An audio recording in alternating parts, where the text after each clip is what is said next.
Hey, good morning, guys. Today is Monday, April 6th.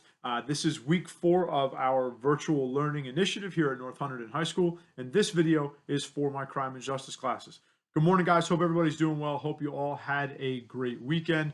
We are very, very close, 4 days away from spring break, and some opportunity for you guys to distance yourselves a little bit from some schoolwork.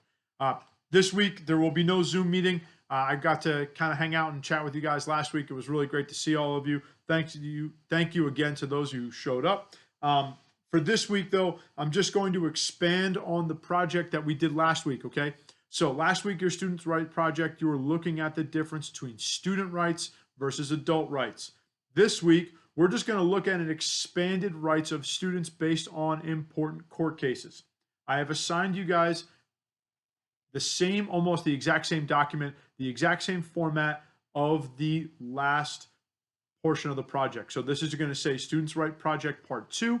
You're going to have a chart and you're going to have 3 questions to consider. It's the exact same thing. So let's talk about the structure of it. First of all, I have given you 5 new court cases to look at. These are unbelievably important court cases that all students should know. You should know the rights that are afforded to you as a result of these cases, except for we're not talking about how they differentiate from adult rights. It's just specifically student rights. So what you're going to do is this. I've changed the chart so the chart looks different. On the left-hand column, it says general rights. These are the general rights that are being discussed in the case. On the second column, it says the constitutional question. What I would like you to do is I would like you to click on the court case hyperlink. That's going to take you to our lovely website, oyez.org, and you can look at the facts of the case, look at the question. All it's asking you to do is write down the question. What is the court deciding in this case? Then after that, after you read the court case, it's asking you for the conclusion. What did the court say? How did they rule? Is this a win for students? Is this not a win for students? And you're going to do that for all 5 court cases. I will let you know what they are. The first one you have is Tinker versus Des Moines. This is a freedom of speech court case. It's very, very relevant to what students wear or what students can and cannot wear to school. This is why our school can impose a dress code even as a public school. The next one, which is a crazy one, which a lot of people don't really talk about, is Ingraham versus Wright. Now, in this case, I provided YouTube videos for a majority of these court cases, but for Ingraham versus Wright, there weren't really any good ones, so I gave you a student-produced one at a high school by an AP Gov class. It's pretty good. It's kind of interesting. It's worth your time if you don't want to read the oyez.org document. But Ingraham versus Wright talks about corporal punishment. Students were actually hit by teachers as a form of punishment. They then sued the school, and the Supreme Court decided on it, but it didn't go as you might have thought. Okay. Third thing is the West Side School District versus Mergens.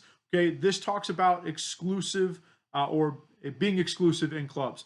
Schools cannot exclude religious or political clubs from their student activities. Okay, the next one is Santa Fe Independent School District versus Jane Doe, and this is a relatively recent one. This is from 2000. Okay, this talks about school-sponsored religious activities. This all stems from a public schools sports team hosting or having a pre-game prayer that was led by a school employee, which then turned into a Supreme Court case. It's very, very important, kind of worthwhile for you to watch. And then the last one is Grutter versus Bollinger.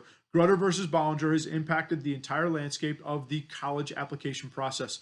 This is very important to look at. I'm sure some of you already know all this or have at least heard about this because you have been applying for colleges recently or are going to apply recently, but it's definitely worth checking it out. Then finally, after you finish out the chart, there are 3 questions at the bottom. These are opinion questions or discussion questions. There are no wrong or right answers. I want to know how you specifically feel about some of these cases, your rights as students. Do you agree with them, disagree with them, and why? And that's it. Okay, that's all I have for you guys this week. Hopefully that is not too much. I hope you guys all have a great week. As always, if you need anything, please let me know. I am around. I can meet with anybody if you have any questions. For those of you I haven't heard from in a while, I have sent emails out. Please check your email. Get back to me. I'm more concerned about you than you finishing work. So please just let me know that you're doing okay. All right. As always, have a great week, guys. Enjoy your spring break. I'll talk to you soon. Be good. Bye-bye.